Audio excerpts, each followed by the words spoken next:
Assalamualaikum warahmatullahi wabarakatuh. Hari ini kita akan belajar mengenai cerita pendek. Dalam cerita pendek, kita akan mempelajari KD 3.4 dan 4.4, yakni 3.4 menganalisis unsur-unsur pembangun cerita pendek dalam buku kumpulan cerita pendek, dan KD 4.4 mengkonstruksi sebuah cerita pendek dengan memerhatikan unsur-unsur pembangun cerpen. Unsur pembangun cerpen. Di dalam unsur pembangun cerpen ada unsur intrinsik dan unsur ekstrinsik. Namun kali ini kita akan membahas mengenai unsur intrinsik. Cerpen atau cerita pendek adalah jenis karya sastra berbentuk prosa dan bersifat fiktif yang menceritakan atau menggambarkan suatu kisah yang dialami oleh suatu tokoh secara ringkas disertai dengan berbagai konflik dan terdapat penyelesaian atau solusi dari masalah yang dihadapi.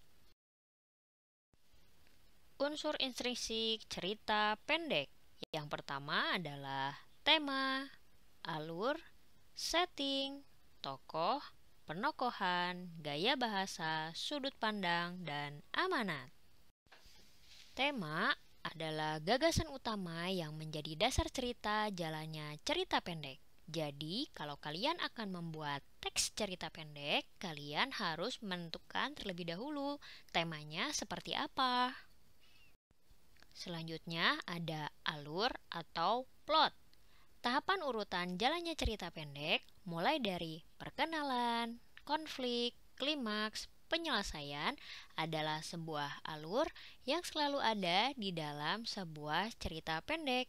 Jadi, apabila kalian akan membuat atau menyusun sebuah teks cerita pendek, harus memiliki sebuah konflik, klimaks, penyelesaian, serta pengenalan dalam cerita pendek tersebut. Di dalam cerita pendek juga terdapat setting atau latar. Yang pertama ada latar tempat, latar waktu, dan latar suasana. Selanjutnya yaitu tentang tokoh dan penokohan. Tokoh protagonis, antagonis, dan tritagonis. Tokoh protagonis adalah tokoh yang menjadi pusat cerita atau tokoh utama. Tokoh utama ini digambarkan sebagai orang yang baik dan biasanya selalu mendapatkan masalah. Sedangkan antagonis, tokoh ini menjadi lawan dari tokoh utama dalam cerita. Tokoh ini digambarkan sebagai sosok yang tidak bersahabat dan selalu membuat konflik. Sedangkan tritagonis adalah tokoh yang menjadi penengah antara tokoh protagonis dan antagonis. Tokoh ini digambarkan sebagai sosok yang netral, kadang bisa berpihak pada protagonis atau ke antagonis. Namun, lalu gaya bahasa atau majas. Ada apa aja ya? Yang pertama, hiperbola. Hiperbola adalah gaya bahasa yang sengaja dibuat berlebihan. Contohnya, patah hati membuat Susan tenggelam dalam air mata. Yang kedua, ada pleonasme. Pleonasme adalah gaya bahasa seperti tautologi yang menggunakan kata kedua yang sebenarnya telah dijelaskan pada kata pertama. Contohnya, kita belajar agar supaya pintar. Yang ketiga, ada litotes. Litotes adalah gaya bahasa yang sifatnya merendahkan diri dan tidak sesuai dengan kenyataan.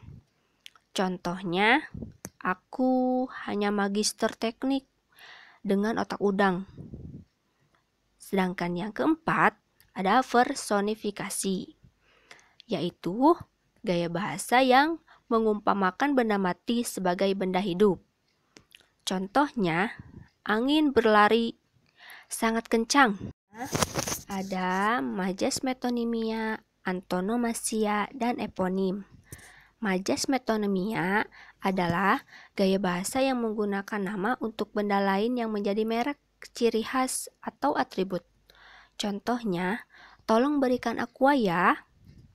Sedangkan majas antonomasia adalah gaya bahasa yang menggunakan gelar resmi dan semacamnya untuk menggantikan nama diri. Contohnya, saya lahir di Kota Kembang. Sedangkan eponim adalah gaya bahasa yang menggunakan nama seseorang sebagai suatu kata.